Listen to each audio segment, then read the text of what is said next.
से कम ये हमेशा ध्यान में रखना चाहिए कि हमको किस पक्ष पर बोलना है, क्या बोलना है। हमने कहा था कि ब्रह्म सत्यम जगन मिथ्या, ये संसार क्या है, जगत मिथ्या है, संसार मिथ्या है और परमात्मा सत्य है। और भगवान शंकर भी इस बात को कहते हैं, जगत को स्वप्न बतलाया है भगवान शंकर। उन्होंने कहा है, अब दूसरा प्रमाण मैं आपको दे रहा हूं, उमा कहूं मैं अनुभव अपना और सत हरि भजन जगत सब सपना। स्वप्न कहा है, तो क्या स्वप्न सत्य होता है? क्या स्वप्न को सत्य कहा जाता है? विचार करिए। और अगर सत्य कहा जाता है स्वप्न को, वही ऐसे स्वप्न हो गए हो अपवाद में, विषय अलग है, लेकिन स्वप्न क्या है? क्या स्वप्न सत्य होता है? जगत को क्या उन्होंने, भगवान शंकर ने कहा, संसार को उन्होंने स्वप्नवत बताया है, संसार को मिथ्या कहा गया है। और आप हमें सुना रहे हो कि कोट कोट इलाके, बताओ उसके रोए रोए में करोड़ों ब्रह्मांड लगे हुए हैं, ये आप बता रहे हो। संसार प्रत्येक कण में समाहित है, आप हमको ये बता रहे हो। अणुरणि महतो मही अनात्मा तम कृतम पश्चित सोको धातु प्रसादान महिमान विषम, ये उपदेश आप में कर रहे हो। मैंने अगर आपसे ये कहा होता कि परमात्मा कण कण में नहीं है, परमात्मा संसार में नहीं है, तब आप उत्तर यह करते कि नहीं परमात्मा संसार में है। मेरा ऐसा कोई कथोपकथन आपके सामने नहीं आया कि परमात्मा संसार में समाहित नहीं है या संसार में परमात्मा समाहित नहीं है। ये समाहित होते हुए भी महाराज सब कुछ जिसके लिए आप खड़े हुए हो, जन्म मरण जहलग जगजालू संपत्ति विपत्ति कर्म और कालू, देखिए सुनिए गुनिए मनमाही, लेकिन मुंह मूल परमारथ बोले नहीं बोले। मेरा तर्क एक था और मैं फिर वहीं खड़ा हूं। चलिए जरा, और मैं चाहूंगा कि इस पर आओ। मैंने कहा कि परमात्मा संसार में है और ये संसार परमात्मा में है, तो जब संसार परमात्मा में है तो संसार को असत्य कैसे कहा जा सकता है? रुक जाओ, नहीं तुरंत थोड़े थोड़े शब्दों पर हो जाए। देखिए अच्छा लगा, बहुत बढ़िया। अब आप भी बैठे हैं, विचार करिए जरा। कारण से कार्य की उत्पत्ति होती है, ध्यान करिए। परमात्मा क्या है? परमात्मा संसार का आदि कारण है, मूल कारण है। और ये संसार क्या है? कार्य है। कहा यद्यपि दोनों को पूर्ण गया है, उसको भी और इसको भी। अतः पूर्णम इदम पूर्णम पूर्णात् पूर्णम उदच्यते पूर्णस्य पूर्णम एवं अवशिष्यते पूर्णमदः पूर्णमिदं पूर्णात् पूर्णमुदच्यते पूर्णस्य पूर्णमादाय पूर्णमेवावशिष्यते। अदम पूर्णम और इदम पूर्णम, या भी पूर्ण इदम अदम नहीं, अदम नहीं, अदम नहीं कह रहा है, अदः पूर्णम कह रहा हूँ, सुना कभी थोड़ा सा। नहीं अदम भी कहेगा, अदम नहीं, अदः पूर्णम। चलो कोई बात, मैंने उसका अन्वय भी किया, कोई बात नहीं। अदः पूर्णम इदम पूर्णम पूर्णात् पूर्णम उदच्यते पूर्णस्य पूर्णम अदाय पूर्णम पूर्णस्य पूर्ण अदाय नहीं, आदाय आदाय पूर्णम पर कह रहा हूँ, ध्यान करिए। हमें ना बताओ आदाय पूर्णम नहीं है, ये अन्वय है, आदाय पूर्णम नहीं कहा मैंने।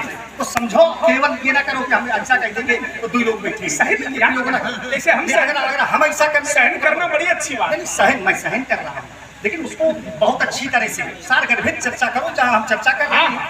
अब तब हम आपको समझें कि नहीं ठीक हो, कुशल हैं आप, और ये सब ठीक नहीं है, ऐसे कुशल नहीं है। हाँ देखिए जरा, अब सोचिए, तो कारण सदैव सत्य होता है महाराज, और कार्य सदैव असत्य होता है। कार्य का विनाश होता है, ठीक, कार्य नहीं रहता। ये संपूर्ण संसार एक कार्य है और परमात्मा कारण है, तो ये संपूर्ण संसार जो है परमात्मा में समाहित हो जाता है। यद्यपि हम समझ गए, अब एक वाक्य में ले लें, जो कार्य कारण में सन्निहित है, जी ध्यान देना जरा, जो कार्य कारण में सन्निहित है, समवेष्टित है, वो कार्य भी असत्य कैसे? तुम्हारी बात को मैंने समझा। तुमने कहा परमात्मा आदि कारण है, वैसे अभिन्न निमित्तोपादान कारण है परमात्मा। निमित्त कारण भी है, उपादान कारण, इसीलिए अभिन्न निमित्तोपादान कारण है। बनता भी स्वयं है और बनाता भी स्वयं है।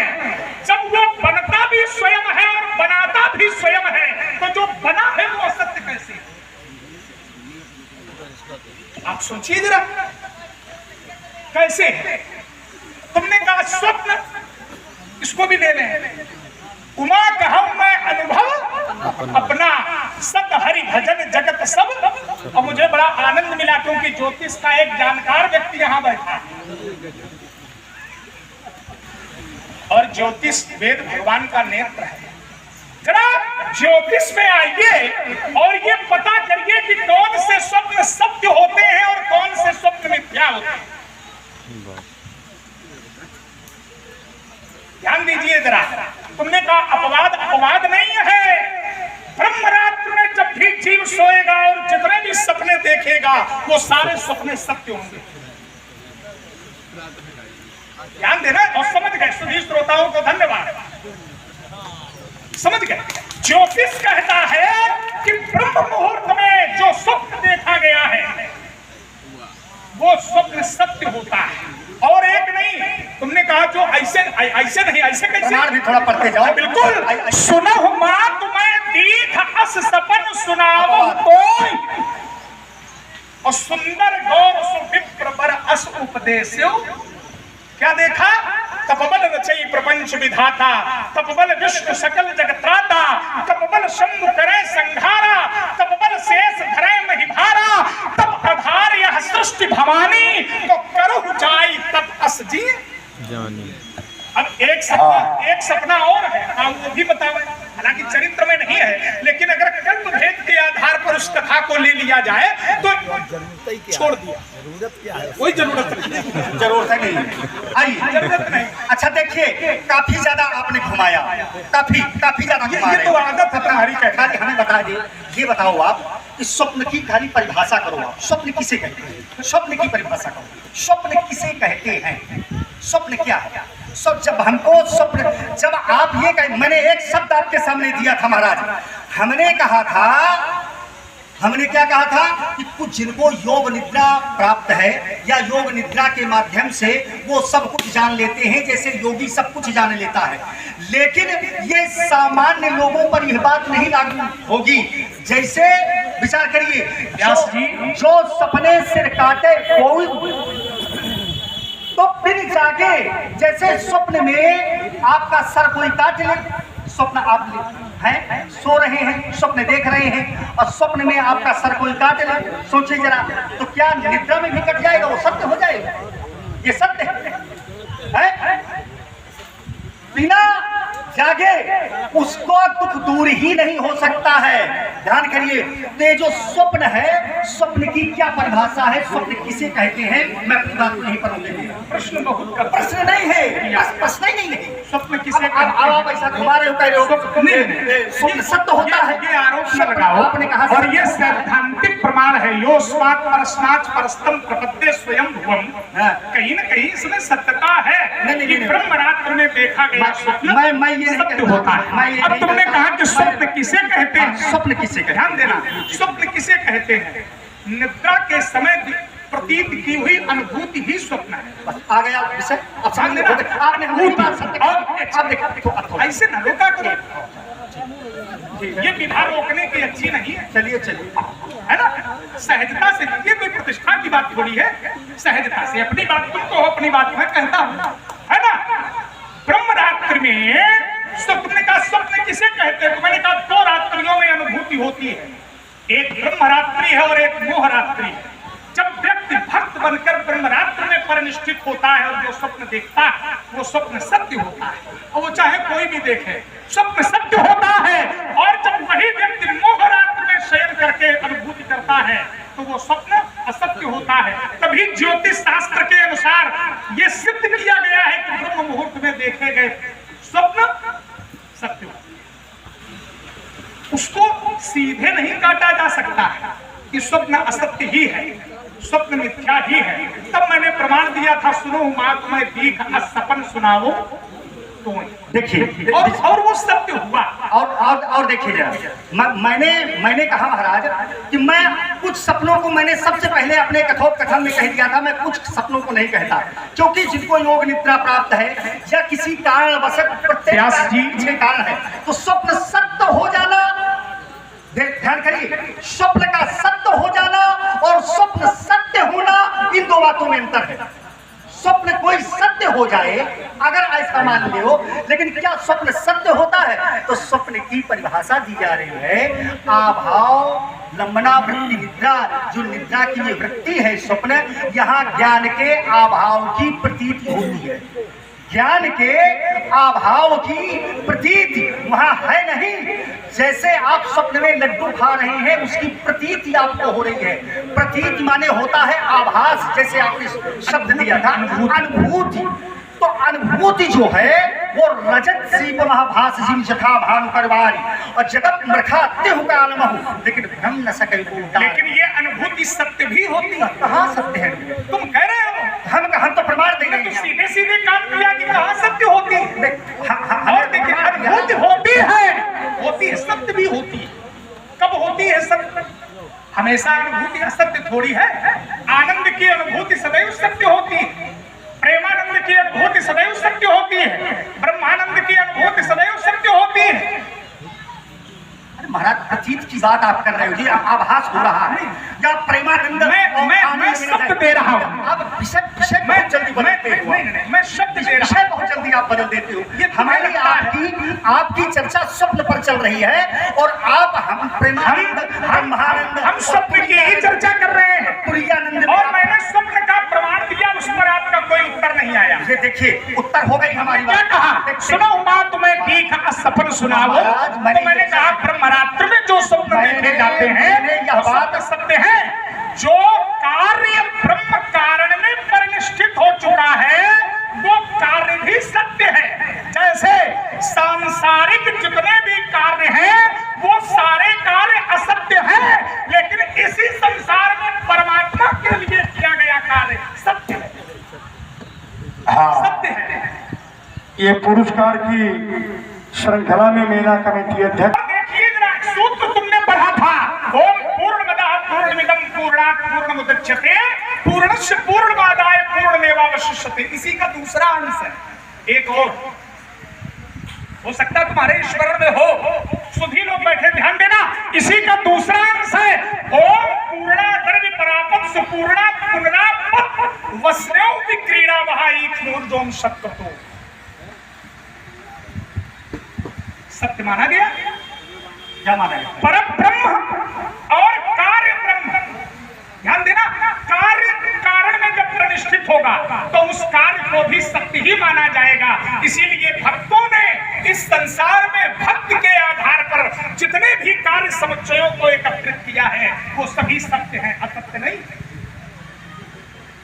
तब लोगों ने कहा कि ये मिश्रण है, इसे समझिए। सब कुछ झूठा नहीं है, कुछ सच्चा भी है। महाराज अगर आप कह रहे हो कि यह भी सत्य है और वह भी सत्य है, सोचिए जरा, यहाँ दो सत्य हो गए, दो पूर्ण हो गए। ये भी पूर्ण हो गए और यह भी पूर्ण हो गया। तो पूर्ण के लिए तो एक ही शब्द आया है, एको ब्रह्म। तो कहीं ना कहीं एको ब्रह्म द्वितीयो नास्ति।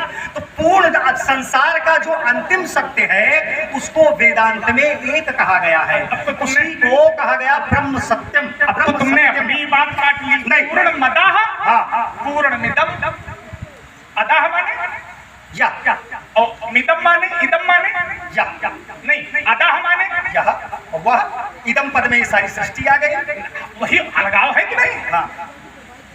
अदाह और इदम, तो अदाह माने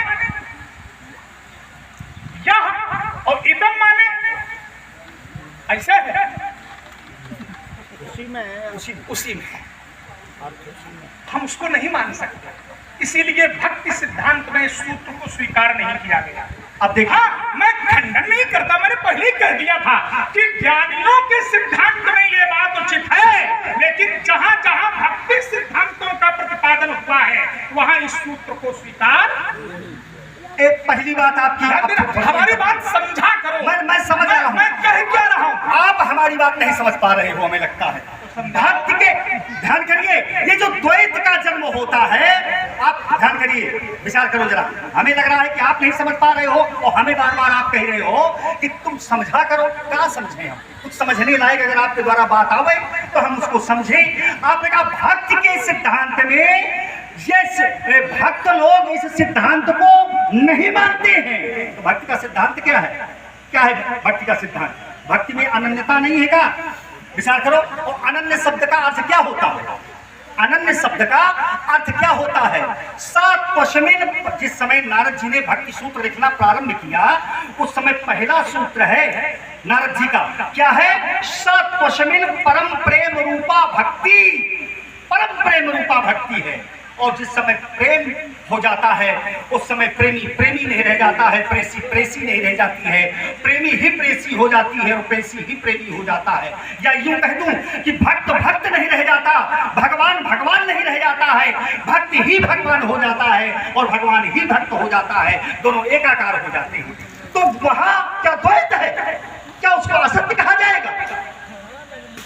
क्या उसको आप असत्य कह रहे हैं? सोचिए जरा, वहां भी एकाकार है। और दूसरा सूत्र मैं भक्त का आपको दे रहा हूं, ब्रह्मभूता प्रसन्नात्मा न सोचति न कांक्षति सदा सर्वभूतेषु मद भक्ति लभते। इसका लक्षण है ये भक्त का, भक्त के लिए कहा गया है। भक्त क्या है? पराभक्त नहीं। जिस समय ईमानदारी से बताओ, ईमानदारी से बेईमानी नहीं करिए। कहा कर रहे हैं? किस अध्याय का ये श्लोक आप पढ़ रहे हैं? महाराज ब्रह्मवाणी गीता का है महाराज। तो ब्रह्मवाणी गीता में भगवान ने जो ये बात कही किसके लिए कही?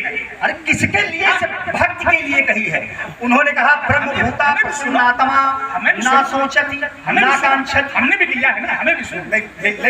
तुम लिए रहो, तुम लिए रहो। तो कायम फिर मैंने फिर कहा, और देखिए मैं फिर वही बात दोहरा रहा हूँ।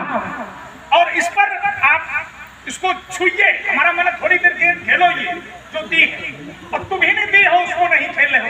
मैंने कहा जब पूर्ण कार्य पूर्ण कारण में परिनिष्ठित हो जाता है तो कार्य को आप असत्य कैसे मान सकते हो?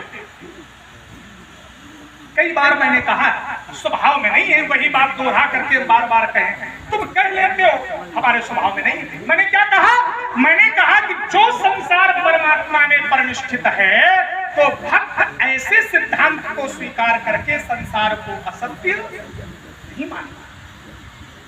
वो कहते हैं ये मिश्रण है, इसे समझिए।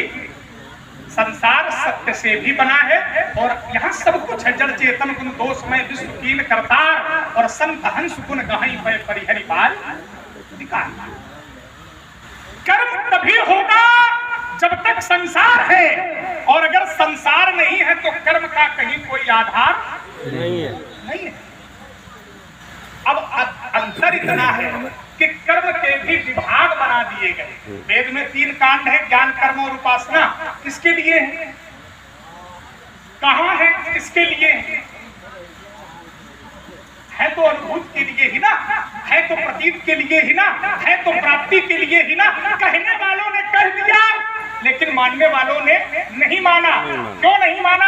क्योंकि वो परिनिष्ठित है भक्ति में। और भक्ति सिद्धांत को तुमने कहा देवर्षि नारद ने कहा है, देवर्षि नारद ने अपने भक्ति सूत्र में जो कहा है वो कहा है, लेकिन देवर्षि नारद ने यह भी स्वीकार किया है कि हे प्रभु आपकी माया धन्य है और आपकी माया के प्रभाव से ही अच्छा होता है और बुरा होता है।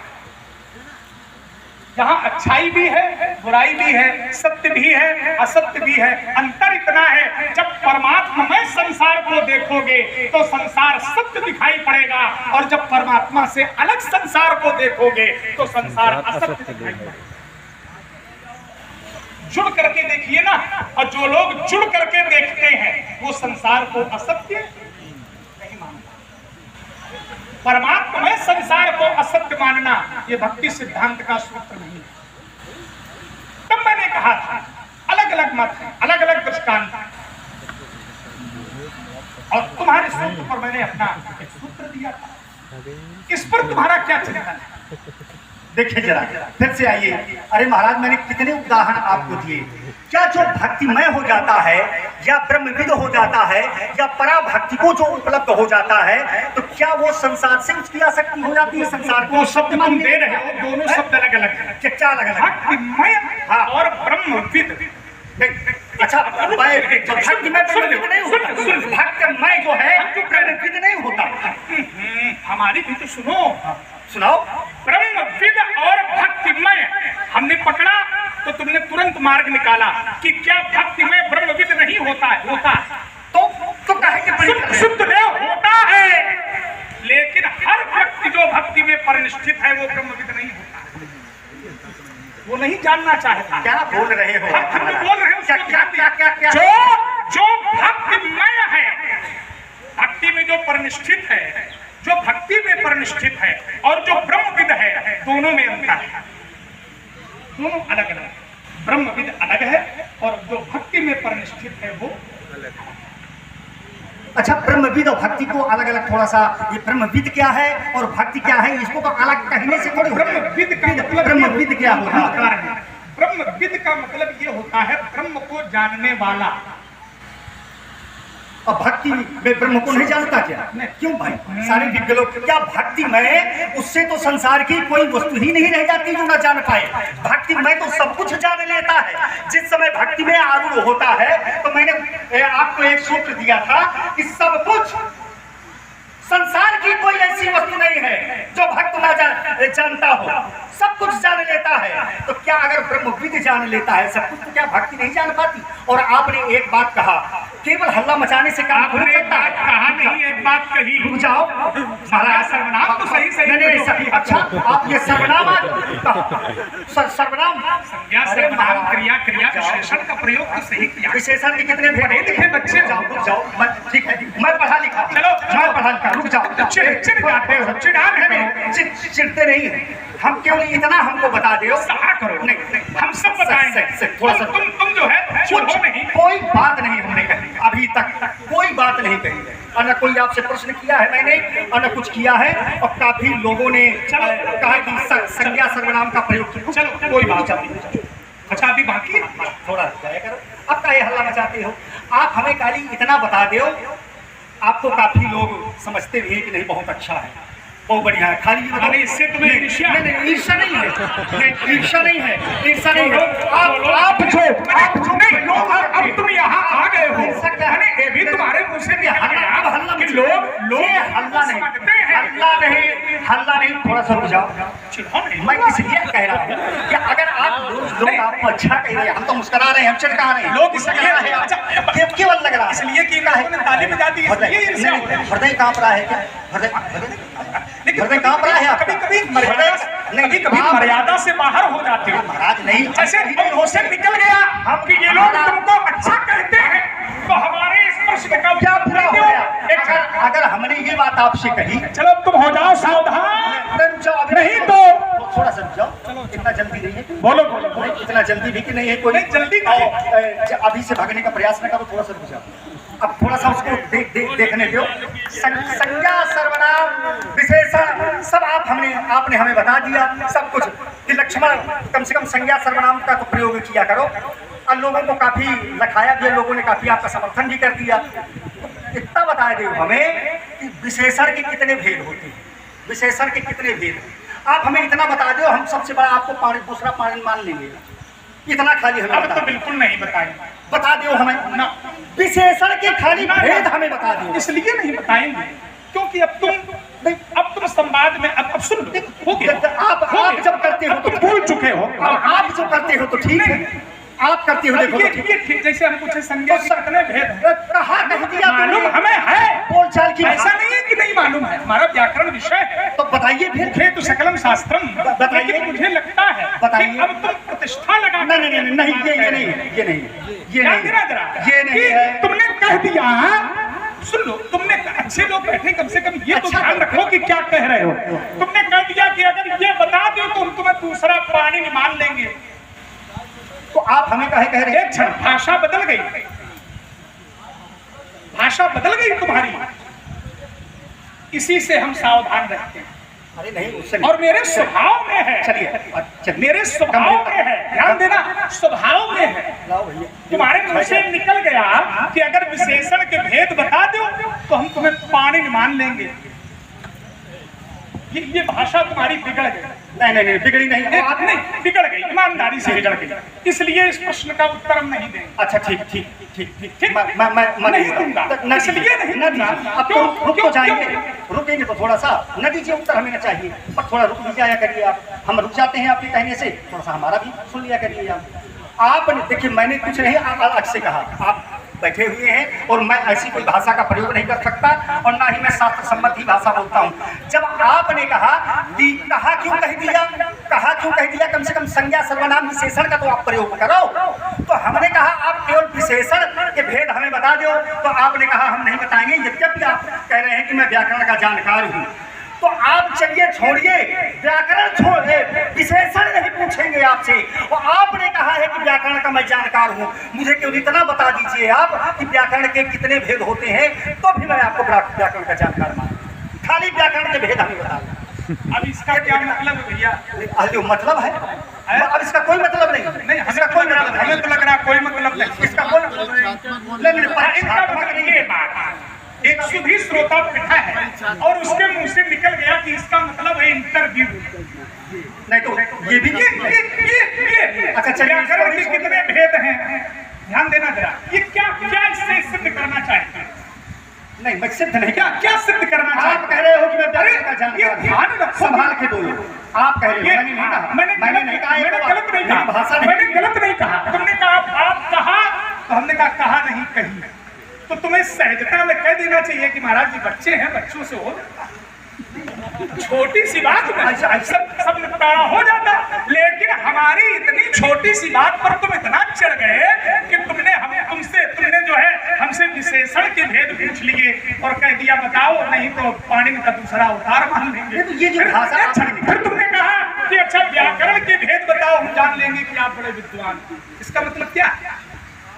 अच्छा छोड़ो, कहीं न कहीं अच्छा चलिए चलिए थोड़ा सा, इसलिए मैं रस को जोड़ रहा हूं। थोड़ा सा चाहूंगा। क्या जताना क्या चाहे? कुछ नहीं जताना चाहता। लोग इनके पक्ष में नहीं कोई विषय नहीं है ना। आप अच्छी बात, लेकिन चिढ़ो ना बबुआ। लोग ये समझ रहे हैं कि अब तुम चिढ़ रहे। नहीं चिढ़ रहे। चिढ़ो ना। ईमानदारी है कि जब मेरी अपनी तरफ से आज तक कभी भाषा ऐसा नहीं होता, इसलिए मैंने कभी व्यंग को तुम सहजता में ले लेते। मैं व्यंग को सहजता में नहीं ले रहा। हमने क्या बात कही तो तुम जांचने लगे हमें। ऐसा नहीं है। हल्का कहा शब्द का भी प्रयोग होता है, तो उसको कहा शब्द का प्रयोग नहीं होता है। कहा शब्द बताइए होता गलत मानस में आप ऐसा क्यों करते हैं? हम कहते हैं मेरे स्वभाव में है। नहीं, ध्यान देना जरा। मेरे स्वभाव तो तुम्हें ये कहना चाहिए कि नहीं परशुराम जी ऐसा भी है। चलिए मैं तो हम प्रबंधन करता, लेकिन तुमने तत्काल प्रश्न पूछे हो का हम नहीं प्रश्न नहीं है केवल आपने परीक्षात्मक संवाद जब भी होगा ध्यान देना तो उससे नहीं रस जाएगा। मैं कभी भी प्रश्नात्मक नहीं करता और ना ही मेरा स्वभाव में है। जब आपने कहा है कि कहा शब्द का क्यों प्रयोग, कम से कम तुम क्या कहते हैं संज्ञा सर्वनाम विशेषण का तो आप प्रयोग करो। संज्ञा सर्वनाम विशेषण चलो यहाँ रसिक लोग भी बैठे। अब थोड़ी तो विषय आपने कहा, मैंने नहीं कहा। महाराज मैं बहुत विशुद्ध भाषा और प्रमार्जित भाषा बोलने का प्रयास करता हूँ। तो अब चर्चा हमारी आपकी चल रही, इसके लिए साधुवाद है तुम्हें। आप चर्चा हमारी प्रयोग करते हो, मैं करते रहो और लेकिन हमारे प्रति भी करो। मैं हमारे प्रति तुम्हारी भाषा बिगड़ रही है। बाचाल बालक नहीं बिगड़ेगी महाराज, थोड़े शब्द पर तकलीफ दे रहे हैं। नहीं कभी नहीं बिगड़ेगी। और देखिए जरा और सोचिए, मैं कभी नहीं बिगड़ता। और मैंने जो किया है, तो अब महापुरुष सब लोग हैं बैठे हैं हमारे सामने, मैं कभी भी जो भाषा बिगाड़ करके करते हैं लोग, ये मैं चाहता ही नहीं कि ऐसा हो। हमारी आपकी विषय कर्म पर चल रहा था। कहीं जाओ ना, मैं कहीं नहीं जाता, यही रह करके मैं यही रह करके। तुम लक्ष्मण और मैं परशुराम, वो तो है ही। ये ध्यान में रखते हुए अपनी बात मैं वही कर रहा हूँ, मैं कहीं नहीं जा रहा। अब देखिए जरा, आपने हमारे कर्म की चर्चा किया था कि जो ब्रह्मविद होते हैं, तो बताइए वो भी कर्म, भक्ति में जो होता है वो भी कर्म करता है। ध्यान करिएगा जरा। अरे महाराज, हमने तो ये सुना है कि जो भक्तिमय हो जाता है तो आत्मन नैवचा संतुष्टः तस्य कार्य न विद्यते। ठीक है, आत्मन नैवचा संतुष्टः तस्य कार्य न विद्यते।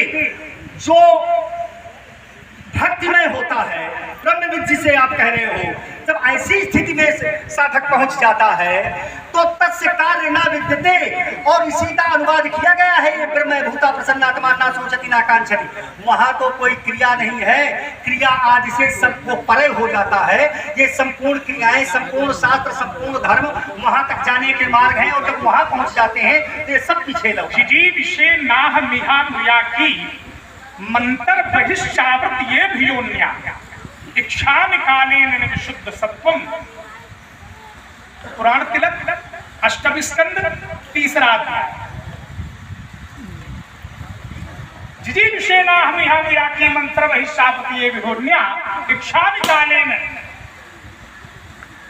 तुमने क्या क्या कह रहे हो? और मैंने उत्तर कर दिया था पहले ही, तो मैं सोच रहा था कि कुछ रस से जुड़ा जाए ताकि लोगों को अच्छा लगे, है ना? लेकिन उसी एक बात को बार बार प्रेषित करके, एक बात तो नहीं है, अलग से ही नहीं अलग उसी से जुड़ती हुई है, तो उसको कुछ अलगाव ला करके कुछ रस बनाते हुए अपनी बात प्रस्तुत करो ताकि लोगों को अच्छा लगे। तो अच्छा नहीं लग रहा? नहीं, वो नीरस हो रहा है। अच्छा। अब नीरस हो रहा है, इसकी भी एक सीमा होती है, तो इसको भी रस से जोड़ करके अपनी बात करो, है ना? तुमने कहा कि जो भक्ति में परिनिष्ठित हो जाता है, भक्ति में परिनिष्ठित होने के बाद भी कारण और कार्य इन दोनों के प्रति उसकी भेद दृष्टि रहती है। भक्ति तुमने कहा अनन्य, बिल्कुल सही बात है, लेकिन भक्ति के भी भेद है, भक्ति के भी अलग अलग प्रकार हैं।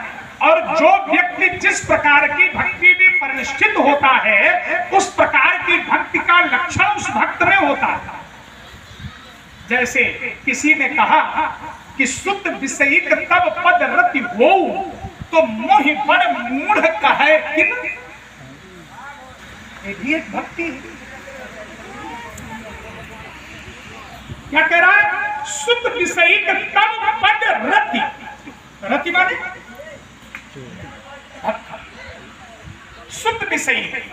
यद्यपि आप परमात्मा है, लेकिन परमात्मा होने के बाद भी मेरी जो रति हो वो आपके प्रति पुत्र जैसी हो।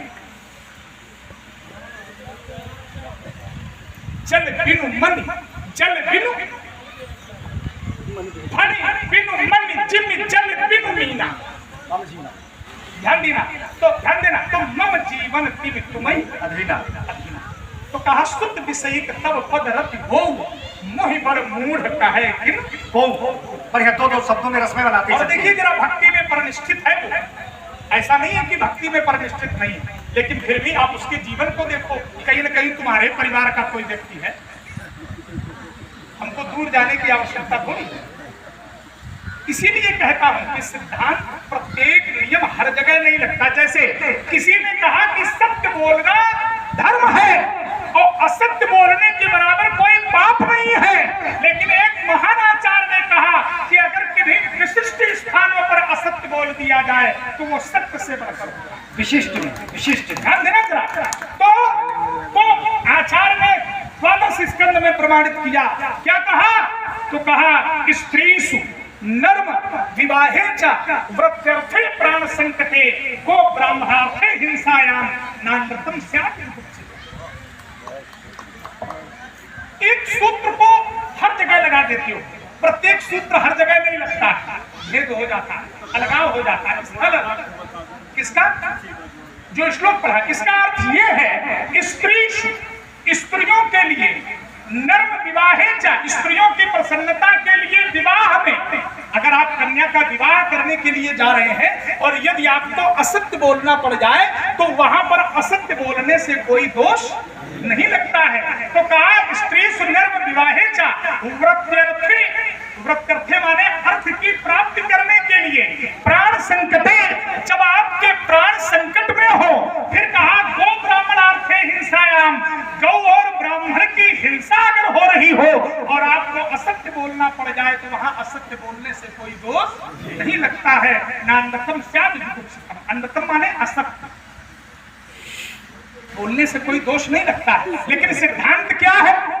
सिद्धांत ये है कि नहीं असत्य समपातक, शुक्राचार्य जी ने बताया, है ना, अपने शिष्य को बताया। नान्नतम स्यात् जुगुप्सितम् गो ब्राह्मणार्थे हिंसायाम। गाय जा रही है, पीछे से कसाई जा रहा है, आप मार्ग में बैठे हो और अगर कसाई ने आपसे पूछा कि गाय किधर गई, सत्य बोल दिया तो दोष लगेगा, तो वहां असत्य बोलने से कोई दोष, बोल दीजिए कि नहीं इधर नहीं इधर गई, तो उसकी रक्षा हो। सिद्धांत ये है कि नहीं असत्य सम, असत्य के समान कोई पाप नहीं है। लेकिन यहाँ असत्य, अब इसको कहते हैं ये अपवाद है, अपवाद नहीं है, ये भी एक नियम के अंतर्गत की बात है कि प्रत्येक नियम प्रत्येक स्थान पर प्रभावी।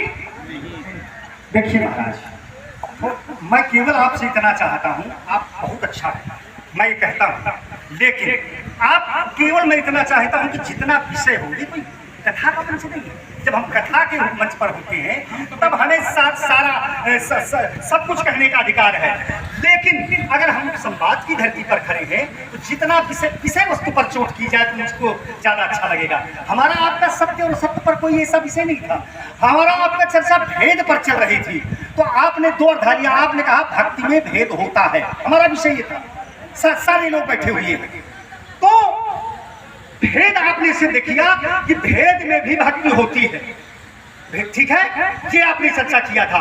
और हम यह बात कह रहे हैं कि जहां भेद का जन्म होता है वहां से अज्ञान का जन्म होता है, अज्ञान से भेद का जन्म होता है। जहां अज्ञान है वहां भेद है, और जहां ज्ञान है वहां भेद नहीं है। इन दो बातों को थोड़ा सा समझ लीजिएगा, इन दो बातों पर हमारा आपका तर्क बढ़िया थोड़ी देर हो जाए। अच्छे भी महात्मा है आप, तो इस पर थोड़ा सा, तो इधर सत्य क्या है, असत्य क्या है, और ये क्या है, तो वो क्या, इससे हमारा कोई संबंध नहीं है। इन चर्चाओं से क्या मतलब है भाई? जो विषय है उससे हम हट करके अगर कोई चर्चा करें तो उसका कोई मूल अर्थ नहीं निकलता है। तो हमारा तर्क ये है कि भेद दृष्टि का जो जन्म होता है, भेद का जन्म अज्ञान से होता है, और अभेद का जन्म जो है ज्ञान से होता है। और एक अठाली मैं आपको दिए दे रहा हूँ, ध्यान से सुन लो। जहां उदाहरण आप भेद का दे रहे हो जिन भक्तियों में, भक्ति में कोई भेद नहीं होता है, विचार करिएगा जरा, भेद दृष्टि नहीं होती है वहां पर। भेद का जन्म कहां से होता है? मुधा भेद जगति कृत माया, अभिन हरि जाय न कोटि पाया। ये जो भेद है ये मुधा है, रखा है, विचार करिए। सुन सठ भेद होए मन ताके, श्री रघुवीर हृदय नहीं जाके। जिसके हृदय में परमात्मा नहीं होता है उसके हृदय में भेद का जन्म, वहां अनन्यता है प्रेम में, भक्ति में, वो एकत्व का साक्षात्कार कर लेते हैं, दोनों एकाकार हो जाते हैं, वहां भेद दृष्टि नहीं है। अब देखिए, आपने थोड़ा सा सत्य पर चर्चा किया था, तो मैं एक सूत्र से उसको आपके हल की दे रहा हूं, फिर मैं बात कर रहा हूं। काफी देर ये पहले भी आपने चर्चा किया है कि संसार सत्य है इत्यादि कई चर्चाएं आपने किया है, तो मैं उसको एक शंकराचार्य जी ने लिखा है, यद सत्य की परिभाषा किया है उन्होंने कहा, यद रूपेण यन निश्चितम तद रूपम न व्यभिचरित तत् सत्यम। जो पदार्थ जिस रूप से निश्चित होता है उसका सतत संभाव में विद्यमान रहना, यानी हमेशा विद्यमान रहना, यह सत्य है, इसको हम सत्य कहते हैं। इस परिभाषा के अनुसार कोई भी पदार्थ संसार का सतत समान भाव से विद्यमान नहीं रहता है, इसलिए ये संसार असत्य है। ये हमेशा संसार में परिवर्तन होता रहता है। आप कुछ हैं, कल वो कुछ हो जाएंगे, परसों वो कुछ हो जाएंगे। यद्यपि संसार में परमात्मा व्याप्त है, प्रत्येक कण कण में है, हर व्यापक सर्वत्र समाना, सब कुछ है, लेकिन ये कार्य जो है नष्ट हो जाते हैं, ये अपरिणामी हैं, इनका परिणाम होता है। तो जो अपरिणामी तत्व है उसको हम सत्य कहते हैं, और जो विनाशशील धर्म वाले हैं उनको हम सत्य नहीं कह सकते हैं। मैं अपनी बात को यहीं पर, अब इस पर जो बिंदु बना, जो तथ्य आया इनका लक्ष्मण का, तो पहले तो भेद का आया, अब उस पर जरा देख लें। इन्होंने कहा कि भेद व्यक्ति के हृदय में तब होता है जब हृदय में रघुवीर नहीं होते, तब भेद होता है। ध्यान देना। अब मैंने कहा था कि भक्ति में भेद है, भक्ति में भेद होता है, भक्ति में अलगाव होता है। जैसे हम जिस धरातल पर खड़े, उस धरातल पर खड़े होकर के मैं उत्तर कर रहा हूं। कोई व्यक्ति भगवान शंकर को अपना इष्ट मानता है, मान्यता के आधार पर भगवान शंकर को अपना इष्ट मानता है, और कोई व्यक्ति माता आदिशक्ति को अपना आराध्य मानता है। ध्यान देना जरा, वस्तुतः ये दोनों तत्व एक हैं, शक्ति और ब्रह्म में कोई भेद नहीं है। लेकिन यदि उपासना में भेद हो जाए, शक्ति को वो शक्ति मान करके उपासना करे और ब्रह्म को ब्रह्म मानकर, माने शिव को शिव मानकर उपासना करे, इस प्रकार की भक्ति में भेद हो जाए तो क्या ये भेद भी दोष युक्त है? कहने का भाव मेरा ये था। और देखिए जरा, ऐसे वरदान भी मांगे गए, मानस में प्रमाण है, ताते मुनि हरि लीन न भयउ, तो कहा प्रथम ही भेद भगति पर, प्रथम ही भेद भगति, भेद भक्ति का वरदान लिया। तो जो भेद भक्ति का वरदान है वो क्या है? आप इस पर विचार करिए, चिंतन करिए, कहीं न कहीं भक्ति में। अच्छा और देखिए जरा, इसमें भी उपासनाओं में भी भिन्नता है। एक निष्काम उपासक है और एक सकाम उपासक है। जिस प्रकार से एक निष्काम संकल्प है और एक सकाम संकल्प है, तो सकाम संकल्प में भेद है लेकिन निष्काम संकल्प में कोई भेद। हम इस भेद की बात कर रहे हैं। देखिए महाराज, फिर मैं आपको एक उत्तर दे रहा हूँ, जहाँ चल थोड़े थोड़े शब्दों का, हाँ चल, फिर मैं आपको एक उत्तर दे रहा हूँ।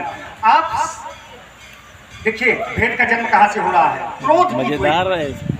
द्वैत का जन्म जो होता है, जो मैंने दिया है मैं उसी पर बोलूंगा, उसी पर बोलूंगा। पहले मैं अपना उदाहरण दे दूं और फिर इसके बाद आपका विषय छूटेगा नहीं। और मैं वैसे भी नहीं विषय से हटता, ध्यान करिए जरा। आपने कहा है सकाम भक्ति में भेद है, निष्काम भक्ति में भेद नहीं है। और जहां मैंने कहा कि जो भक्ति शब्द है, भक्ति में भेद है ही नहीं।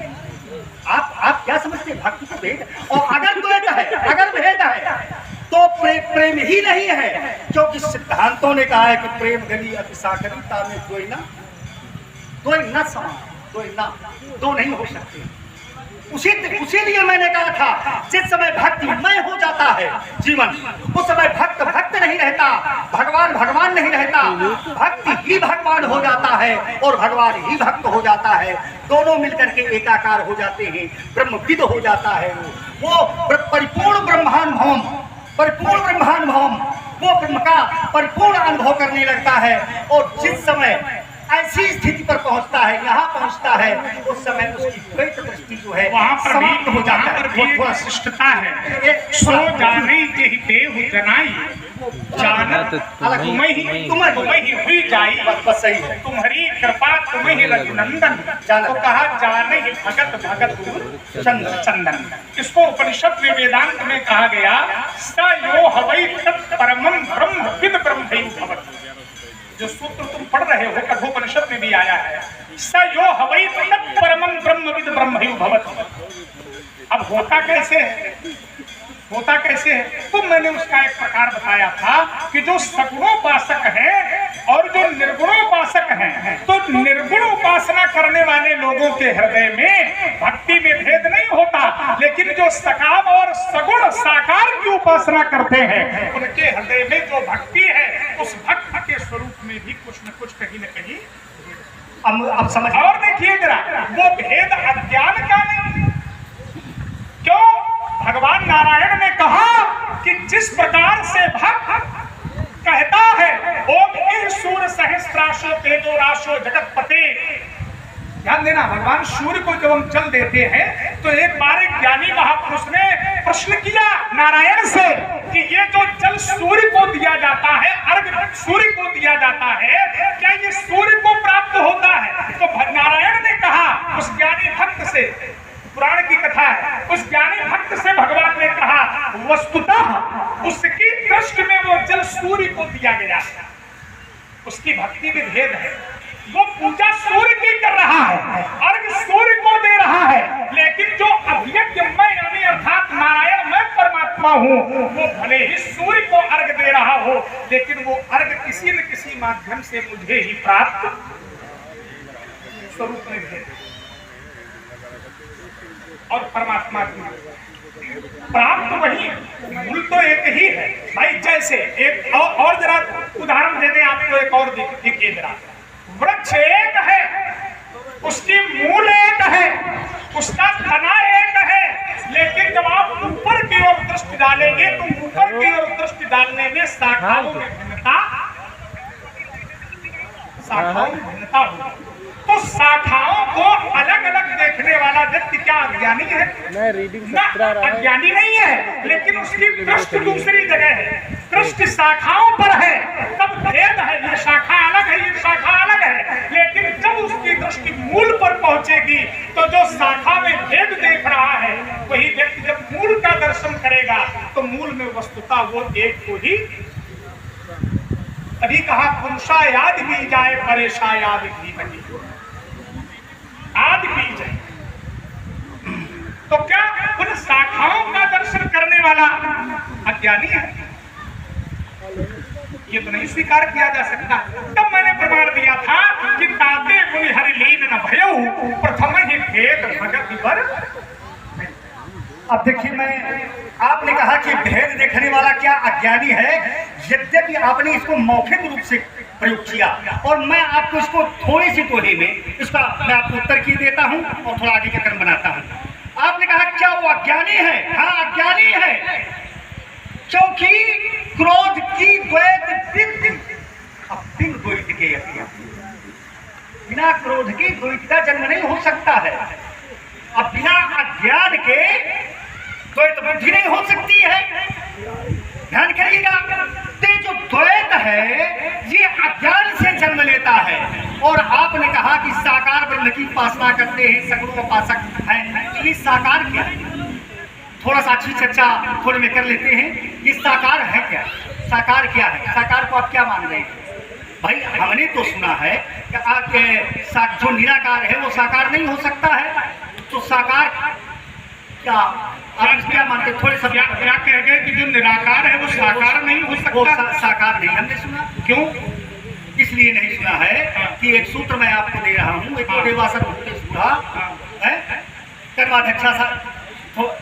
कर्माध्यक्षा साक्षी चेता, एक शब्द आया है यहाँ पर, कर्माध्यक्षा साक्षी चेता।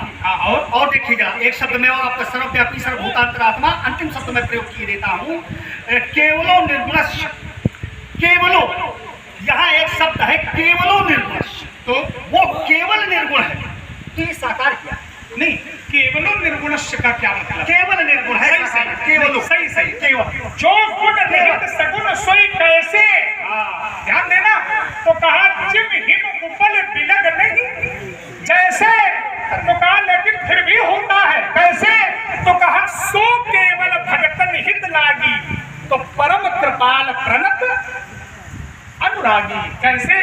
तो कहा अगुण अरूप अलग अज जोई, तो कहा भगत प्रेम बस सगुन सो। महाराज देखिए, उत्तर थोड़ा सा समझ लिया करिए। हमने समझ लिया, आप समझो। हमने कहा कि जो निराकार है वो साकार नहीं हो सकता है। ऐसे ही मैंने कहा, मेरी बात को समझो। हमने समझ लिया। मैं यहाँ उत्तर चाहता हूँ, यदि वहाँ शब्द प्रयोग आया है केवलो निर्गुण, उसी को क्यों लिए? क्यों ना ले?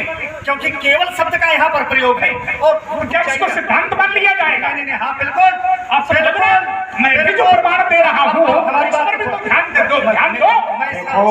चल वही है, सुन ले हमारी बात। एक प्रार्थना है कि श्लोक जो है उसका एक एक शब्द साकार और निराकार दोनों को प्रकट करता है। एको देवा, लेकिन सर्वभूतेषु गूढ़ा, ये सिद्धांत अलग हो। फिर दूसरा सिद्धांत है सर्वव्यापी, सर्वभूतांतरात्मा, फिर कर्माध्यक्ष। और जब वो कर्म का अध्यक्ष है तो निराकार रहेगा कि साकार, है ना? कर्माध्यक्ष, फिर सर्वभूतादिवासा, साक्षी चेता, केवलो। अब इसमें हम केवल यही पकड़ लें तो महाराज जी इसमें शब्द है केवलो निर्गुण। हमने निर्गुण, तो इसमें इस श्लोक में भी उसके दोनों रूपों की महिमा का मंडन किया गया। तो ये मुझे लगता है कि श्लोक तर्क का विषय है ही। अच्छा अब एक बात जो आई थी मेरे मन में अभी भी है, आपने रखी, आपने उत्तर दिया, उसमें भी कोई विवाद नहीं। उमा कहो मैं अनुभव अपना, सत हरि भजन और जगत सब सपना। तो संसार सपना है, लक्ष्मण जी ने कहा असत्य है। परशुराम जी ने कई उदाहरण दिए कि नहीं भक्त इसको सत्य भी है। सब मिलाकर के निर्णय सी चौपाई में है। उमा कहो में अनुभव अपना, सत हरि भजन। तो प्रश्न उठता है ये हरि का भजन संसार में होगा कि संसार से हट के? तो जहां हरि भजन है वहां संसार का महत्व है, और जहां हरि भजन नहीं है वहां संसार बहुत सही है। चलो तुम हो जाओ सावधान। अब मैं सोचता हूँ थोड़ा रस, हाँ रस बदलेगा, बदल गया। थोड़े शब्दों पर मैं थोड़ा सा आप जानना चाहता हूँ। आप तुम्हारा जरूरी है, आवश्यक भी। मैं थोड़ा सा बाल बुद्धि है और उसके अनुसार में थोड़ा सा आपके जिज्ञासु भाव से थोड़ा मेरी जहाँ तक दृष्टि पहुँच रही है उसमें, तो ब्रह्म की दो लक्षणों का यहाँ वर्णन किया गया है, एक स्वरूप लक्षण और एक तटस्थ लक्षण। जैसे स्वरूप लक्षण क्या है और तटस्थ लक्षण क्या है? स्वरूप लक्षण हम उसे कहते हैं जैसे एक रंगमंच पर कोई व्यक्ति अभिनय कर रहा है, समझिएगा जरा, रंगमंच पर कोई व्यक्ति अभिनय कर रहा है और अभिनय करने में उसके दो रूप हैं। जैसे ये बालक बैठा हुआ है और इसको राजा का अभिनय दे दिया जाए, राजा का, तो ये उस अभिनय में एक देश से लड़ाई करता है या उस पर आक्रमण करता है, और आक्रमण करने में उस देश को जीत लेता है। यहाँ पर इसके दो रूप हो गए, एक इसका हो गया तटस्थ लक्षण और एक हो गया इसका स्वरूप लक्षण। तो ये जो स्वरूप तटस्थ लक्षण है ये इसका मिथ्या है, ये अज्ञान के कारण हमने आरोपित कर लिया है, और जो इसका स्वरूप लक्षण है वो सत्य है, वास्तविक ये बालक है, लेकिन जो अभिनय कर रहा है वो मात्र देखने के लिए है। इसी को शायद योग दर्शन में कहा गया, दृष्टा दृश्यो संयोग है हेतु। दृष्टा और दृश्य का जो संयोग है वो बंधन का कारण है। जब हम उसको राजा मानने लगेंगे तब हम उस पर वास्तविक दर्शन करने लगेंगे। इसी तरह संसार रूपी रंगमंच पर जब परमात्मा अनंत गुणों से विभूषित होता है, उसके बहुत सारे गुण हैं, सत्यम ज्ञान अनंतम विज्ञान आनंदम ब्रह्म इत्यादि गुणों से विभूषित होता है परमात्मा, तो इसके चलते सगुणोपासना चलने लगती है, लोग सगुणोपासना में लीन हो जाते हैं। इसको आचार्य शंकर कहते हैं उस असीम ब्रह्म को ससीम में बांध दिया जाता है।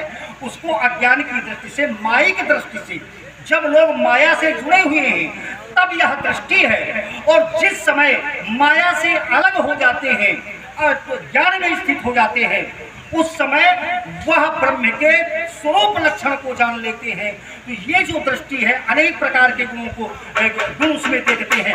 यद्यपि उसको निर्गुण कहा गया है वो क्या? सत्ता की दृष्टि से निर्गुण है, लेकिन जब संसार की दृष्टि में आता है तो उसको लोग गुणातीत कहने लगते हैं, गुणातीत है वो लेकिन गुणवान कहने लगते हैं। तो ये जो दृष्टि है ये अज्ञानता की दृष्टि है, माया से बद्ध की दृष्टि है।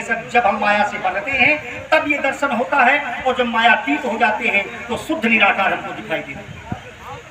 चलिए, जो हम इस पर कोई टिप्पणी नहीं करेंगे, क्योंकि ये जो वेदांत दर्शन है, जैसे ही आपने कहा कि उसमें तटस्थ लक्षण और स्वरूप लक्षण, वहीं हम कहीं न कहीं निराकार से हट गए।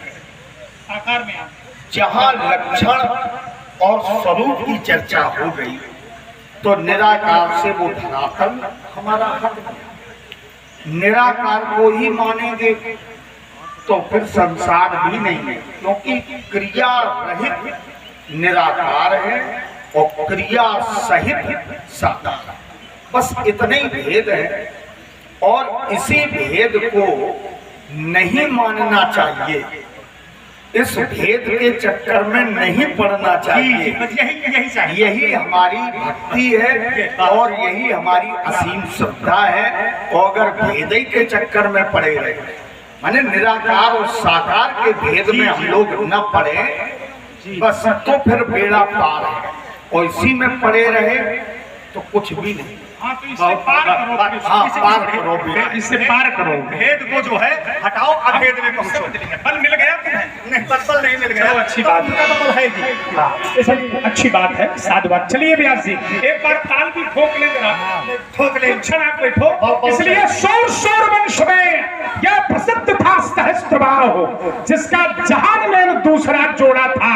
अरे मारा था ललकार कर मैंने सहस्त्रबाहु अर्जुन को, यद्यपि सैन्य बल उसके पास थोड़ा था। अरे मोड़ा था खडानन का आनंद हमी ने, युद्ध में गणेश का दंत मैंने तोड़ा था। अरे लक्ष्मण मैं वही हूं परशुराम, जिसने है वंश का एक राजा तक न छोड़ा था। अरे महाराज जाओ, कहीं पूजा पाठ करो, घंटी बजाओ, हमारे चक्कर में ना पड़ो। नहीं महाराज, याद रखना, देखता नहीं कि प्रवेश तो क्षण भर में मजा चखा देता और रान मिटा देता, दिल के ये परसे की याद दिला देता, खींचता धनुष पार करके घनघोर दिखा देता। ये उछल उछल कर परस चलाना मुझे अभी भूला। अरे बाल ब्रह्मचारी के क्रोध की ज्वाला आज ये धड़के की प्रलय मच जाएगा। हुंकार से टूटेगा अवनतल, फूटेगा व्योममंडल, सारा विश्व थर रहेगा। अरे छार कर दूंगा मैं दुधर्ष दानवता को, देखूंगा सुद्रोही आज बचकर कहां जाएगा। और ये विषधर निचोड़ विष पी के बुझी हो प्यास, परश का प्रहार आज खाली नहीं जाएगा। अरे महाराज कहो कई बार तुमना मनो विप्रवर, बार बार ना तुम्हें यहाँ तक बताऊं मैं, खमक भर तो जो उठती स्वारा हृदय में वही क्रोधाग्नि से जलाऊं मैं। अरे समझे छत्र ने जिनका था नाश किया, उनके बचने की शेखी भुलाऊं मैं। तीरा करो ये सभा में तार कहो, जीते जी रखा। अरे रक्त से भरे थे कुंड विस्तृत गंभीर पांच, राम रुद्र नाम था सदैव लहराते थे। अरे ग्रीष्म की तपाकर प्रखर तपन में भी ये किंचित कभी कहीं यह सूखने न पाते थे। अवधेश जिनमें कुतूहल गर्द काली कौतुक कपाली के कहे नहीं जाते थे। अरे रण की बातें तुम्हें कहां तक बताएं लखनलाल, लाशों पर लाशों के ढेर लग जाते थे। अरे महाराज बीती हुई बात बनो नहीं, बार बार फिर आज कौतुक करके दिखाऊंगा। और है बस के धोखे मत भूल जाना महाराज, मैं सारी शान सीखी छाने मिटाऊंगा। अरे ये दशरथ का नाम लिया तो खास कहता तू कहने गिराऊंगा। तीरा करो तो यह सभा में पार कहो, जीते जी रखाएं लाला कहो। न कहो तो हमें क्या लेना देना, हमारा जीवन दर्शन जानो और मेरा पथ जानो। मेरा पथ क्या है, मेरा जीवन क्या है। राजकुमार लक्ष्मण मेरी वीरता का इतिहास प्रसिद्ध है समस्त संसार में। अचोदयद हस्तरथस्वपत्तिभिः गदास बाणश्च शतग्निशक्तिभिः अक्षौहिणी सप्तदशाति भीषणा ता रामे को भगवान सूदयत् तमापतन्तं भगवर्णमोजसा धनुर्धरं बाणपरशुदायुधं ऐणेच्चरमाम्बरं मरकधामधिः युतं जटाधृतदृशपुरींशन। इसलिए तुम्हारी वीरता का कोई प्रभाव नहीं है। मेरा जीवन और मेरा दर्शन, मेरा पथ क्या है, यह मैं तुम्हें बता रहा हूं राजकुमार। मैं बिरल पथकारा ही हूँ,